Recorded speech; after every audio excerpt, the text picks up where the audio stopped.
understanding our actual self, who we are, idea set, who we want to be, and on so who we think we should be. Paano mo basahin yan? This difference between this thought and this negative emotion, requirement solution, self-awareness and capacity to be preventing risky behavior and from irresponsible action. However, it can also be negative, leading to self-consciousness, worrying about others' judgments, or being large from being vision, loss of self-awareness, and actual patiently leading to unrestricted actions. And sabi po dyan, self-awareness involves understanding our, number one po ay yung actual self po natin, who we are. Ito po ay, ito po yung pangunawa po natin sa sarili nating katangian. Kabilang na po dyan yung mga ating weaknesses and strengths. Ideal self naman po, ang sabi po dyan is who we want to be. Kung ano yung mga gusto natin makamit in the future. At ang last po is old self, who we think we should be. Ito naman po ay yung pangunawa po natin sa sarili nating pagkilos.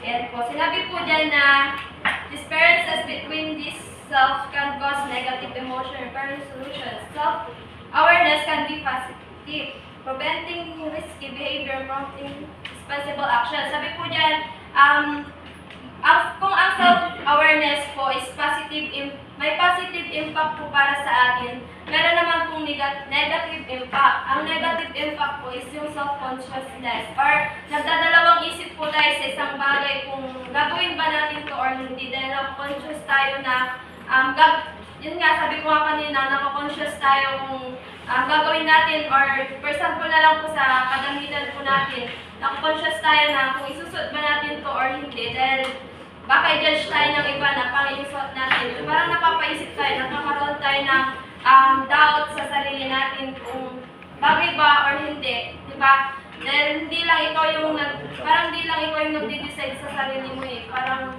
yung iba is yung talagang self-consciousness na nakaayon sila sa ibang tao. And last slide po.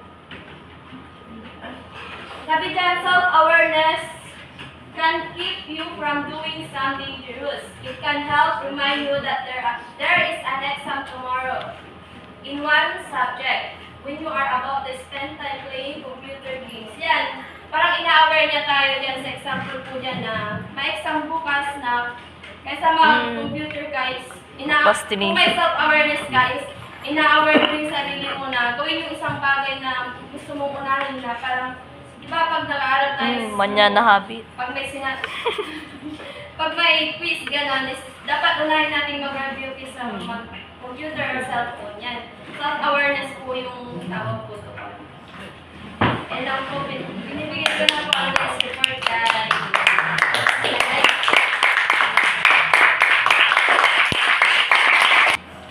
Good morning everyone. I'm Laima Guzman, your last reporter for today. And our topic is about what self-esteem. So, group identity and self-awareness also affect our self-esteem, which is defined as our personal positive or negative perception or evaluation of ourselves. Damiani and Tari 2014, Liebman and Gross Graceberg 2011. So, dito naman sinasabi na group identity and self-awareness are affecting our self-esteem o pagkakilala sa sarili. For example, sinabihan ka sa grupo nyo na maliit ka. Parang ako yun. So, parang mapipil mo sa sarili mo yun. Alam mo sa sarili mo na maliit ka nga. So, mapipil mo na parang maano yung self-esteem mo doon. Parang bababa siya kasi sinabihan ka na maliit ka. Pero if a group membership or identity accept you or support you, your self-esteem or self-confidence Can be is high. tataas. So next, Para siyang confidence. history at maybe. What of the ways in which our social relationship affect our self-esteem is through social comparison. According to the social comparison study, we We learn. will learn about ourselves, the Appropriate. trait of our behavior as well as our social state by comparing aspects of ourselves with other people. Dito naman sinasabi na one of the ways in which our social relationship affects our self-esteem is through social comparison. O pag kino-compare natin yung sarili natin sa iba, and kung ano yung nagiging pag-uugali natin at kung ano daw yung katayuan natin sa lipunan na i-compare natin sa ibang tao. And social comparison, ito daw yung common type na pag kino-compare natin yung sarili natin sa iba at nakakagawa daw tayo ng positive sa sarili natin dahil na kino-compare natin yung sarili natin sa iba na mas mababa sa atin. For example, yung kapitbahay nyo mahirap, tapos kayo mayaman. So, parang mapipil mo yun sa sarili mo na mas angat ka kasi mas mayaman ka kaysa dun sa kapitbahay nyo. And may isa naman din na tinatawag na upward social comparison. Yun yung pag kino-compare naman natin yung sarili natin sa mas angat naman sa atin. For example naman dito, naglalakad ka tapos may nakita kang pamilya na mayaman, tapos nabibili nila yung gusto nila, tapos ikaw nakikita mo sa sarili mo na hindi mo mabili kasi mahirap ka, hindi mo kayang bilhin yung mga gusto mo. So parang mapipil mo yung nabababa yung self-esteem mo or yung self-confidence mo dahil doon. Pero hindi naman ibig sabihin na ganun yung na-feel mo sa sarili mo, mag-i-stay ka lang sa ganung situation. Pwede mo naman itong gawing motivation para mas lalo ka pang magsimula. And next is, sometimes there is a thin line between high self-esteem and narcissism. And there are a lot of tests and measurements for self-esteem, like the Russian-Bird scale, but the issue is the result can be affected by the desire of the person to portray himself or herself in a positive or advantageous way. Jamyani and Tari 2014. This case, you really want to take a test and find a numerical value or level for your self-esteem. Try to be honest and objective about what you feel and see about yourself. Dito naman daw is, sometimes there's a thin line between high self-esteem and narcissism. Narcissism, yun yung mataas ang tingin sa sarili. And sabi dyan, there are a lot of tests and measurements for self-esteem. Like Rosenberg scale. Pero naman doon, sinasabi na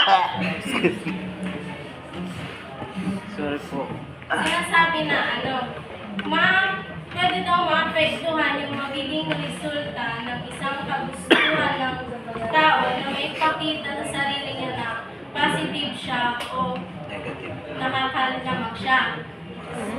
So, kung gusto mo daw malaman kung gaano mo pinapahalagan yung sarili mo o yung self-esteem mo, kailangan maging honest ka sa kung ano yung nararamdaman mo o yung ginagawa mo at nakikita mo sa sarili mo mismo. Next is history. True self-esteem is a very important concept related to the self, student, have shown that it only has correlations, not causality to positive outputs, and all Chang and Curry 2014, it can be argued that high of health or healthy self-esteem are result to overall good personality. But it should not be only source of a person's healthy perspective of himself or herself. People with high self-esteem are commonly described as outgoing